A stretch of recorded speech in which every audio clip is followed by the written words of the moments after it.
কারণ টাকা পয়সা কিন্তু কেউ কিন্তু নিয়ে যেতে পারে না, অন্যায়ভাবে অবৈধভাবে পয়সা ইনকাম করে কেউ কিন্তু টাকা নিয়ে যেতে পারে না।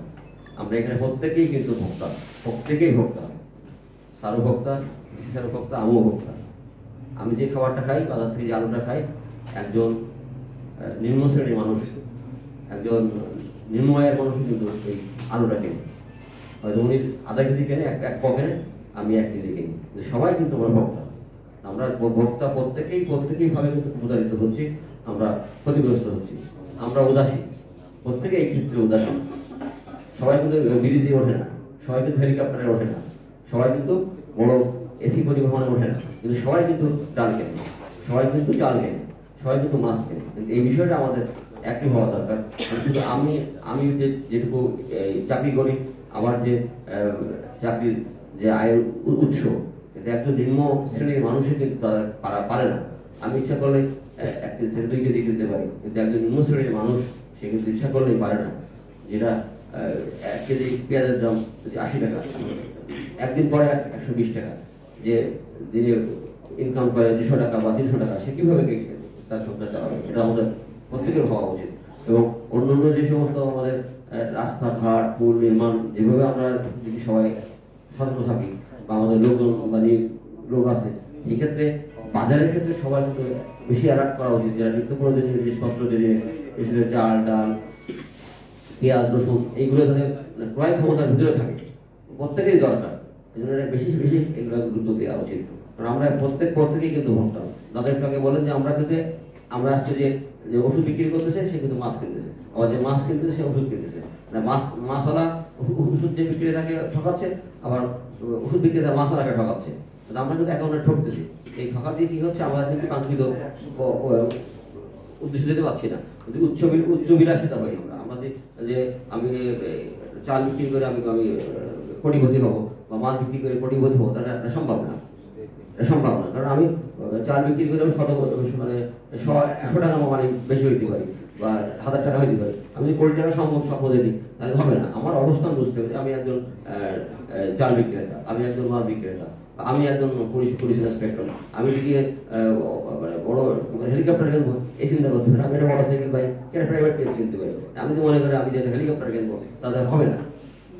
তো প্রত্যেকের উচিত যে যার মানে উচ্চ বিলাস, সবাই একটু সংবেদনশীল হওয়া উচিত যে ক্রয় বিক্রয়ের ক্ষেত্রে। তাহলে মনে আমাদের এই যে আজকে যে ভোক্তা অধিকার আইনের যে কাঙ্ক্ষিত উদ্দেশ্য, এটা সফল হবে।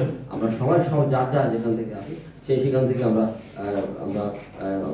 যদি সহযোগিতা করি, তাহলে আজকে এই সবার গ্রহণযোগ্যতা পাবে। তারপরে এর জন্য আমাদের দরকার হচ্ছে আইনকে জানা। ভোক্তা সবাই ভোক্তা, এই আইনকে জানা, আইনের প্রতি শ্রদ্ধা রাখা। বিশেষ করে দাদা বলেন যে একটা বিলবোর্ড তৈরি করা, সিটিজেন চার্টার যেটা যেভাবে দেয়, ওইভাবে আমি যদি আমার ভোক্তা, আমার অধিকারটা, আইনটা আমি না বুঝি, আমি সেখানে খারাপ বুঝি। আমি যাচ্ছি ভাই, কত চালের দাম, কত ডালের দাম, কত পেঁয়াজের দাম, কত এই দিচ্ছি ভাই, জান এই চলে যাচ্ছি। একই জায়গায় ওখানে 60 টাকা, এখানে 40 টাকা। এটা যেটা অধিকার আছে, এটা আমি যে প্রতিবাদ করতে পারি, আমি যে আমারটা বলতে পারি, সেটা তো আমি জানি না। আমার অধিকারটা তো আমি জানি না, আমি অধিকার খাটাবো কোথায়? যদি আবার বলতে গেলে যে আমার মার খাই, যদি সবার বাজার সিন্ডিকেটটা আমাদের মার দিয়ে দেয়, এ ভাই আমরা কিছু করি না। তাহলে দাদা একটা কথা বলেন যে উনি আমাদের লরিয়ার বলেন যে একটা জায়গা মনিটরিং, একটা জায়গা থাকা উচিত, যেখানে তার অভিযোগটা তাৎক্ষণিক জানাতে পারে যে আমি শিখলাম এই জায়গায় রাস্তায় পটলের দাম আছে 80 টাকা, আর বাজারের ভিতরে যাচ্ছে 40 টাকা, বা ভিতরে 40 টাকা, বাজারে রাস্তায় যাচ্ছে 40 টাকা। এটা অধিকার দ্রুত জানানোর জন্য, অভিযোগটা জানা দেওয়ার জন্য এটা জায়গা থাকা দরকার। জনকিশোরী মানুষ তো থানায় চলে আসে, ওসিরে ফোন দেয় বা টেলিফোন লাইনে ফোন দেয়, কিন্তু ভোক্তার অধিকার জন্য, দুর্গমনের জন্য তাকে টেলিফোন লাইনে ফোন দেয় না, থানাতেও আসে না। কিন্তু আমরা দেশের মানুষ, আমরা সবাই ধরি না।